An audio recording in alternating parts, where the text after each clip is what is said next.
Bonjour à toutes et à tous, voici une nouvelle petite vidéo, cette fois-ci pour vous parler du protocole Simpson.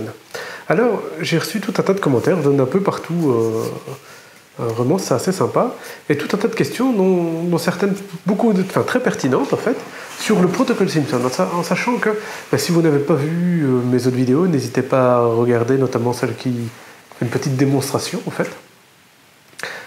Du protocole, en sachant que le protocole Simpson, c'est plus une philosophie, c'est vraiment une technique holistique qui permet de diriger, de guider, en tout cas c'est pas diriger, c'est vraiment guider une thérapie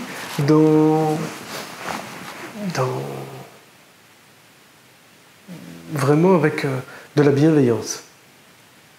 Et la philosophie derrière ça, c'est vraiment de pouvoir atteindre tout un tas d'objectifs différents avec cette forme de connexion qu'on appelle avec le supraconscient, qui est un peu une partie, on ne sait pas trop si ça fait partie de nous ou pas, mais en tout cas, voilà, on se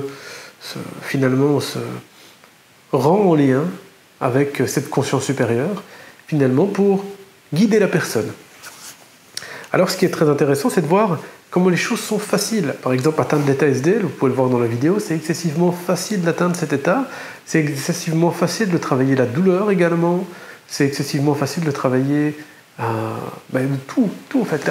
Le protocole Simpson rend vraiment l'hypnose et la thérapie excessivement simple. On m'a demandé, tiens, quelle est la différence entre faire du signaling normal, voilà, et le faire avec le protocole Simpson. Il faut savoir que le protocole Simpson, vous pouvez le voir dans la vidéo, j'utilise du signaling, etc., j'utilise l'induction d'Hellman.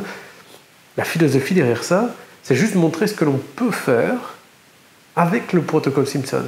Le protocole Simpson, officieusement, il commence à la fin de la vidéo. À partir du moment où on commence à travailler sur les émotions, sur ce qui pose problème. La vidéo commence à partir de ce moment-là. Après, si un jour j'ai un patient qui accepte d'être filmé et que ça soit publié hors d'un cadre de formation et qui accepte que ce soit publié sur Internet, voilà, je n'hésiterai pas à filmer et à poster le complet. Le petit truc, voilà, ça touche un petit peu l'intime, les émotions des gens, et c'est pourquoi ils consultent en fait. Même si, avec le protocole Simpson, on peut travailler de manière discrète, c'est-à-dire qu'on ne va pas forcément savoir ce que la personne vit, ce qu'elle revit, si elle revit des choses, ce qui lui passe par la tête, on n'est pas obligé de le savoir. Si la personne veut l'exprimer, elle est libre, on n'est pas obligé de savoir ce qui se passe pour pouvoir la guider. Ce qui est intéressant, c'est de savoir comment elle se sent, ce qu'elle ressent, ce qu'elle traverse à ce moment-là. Pas forcément toutes les informations, tiens, elle revit parce qu'elle a été agressée, la personne a été violée, peu importe en fait ce qu'elle a pu traverser, c'est pas important de le savoir. Si la personne a besoin de l'exprimer, elle peut, c'est tout. Et donc, voilà, le protocole Simpson, c'est vraiment une technique. Au-delà de la technique, c'est vraiment une philosophie, en fait. Une philosophie de lien entre le praticien, le patient, et cette forme de conscience supérieure, en fait, qui va guider tout le travail. Simplement.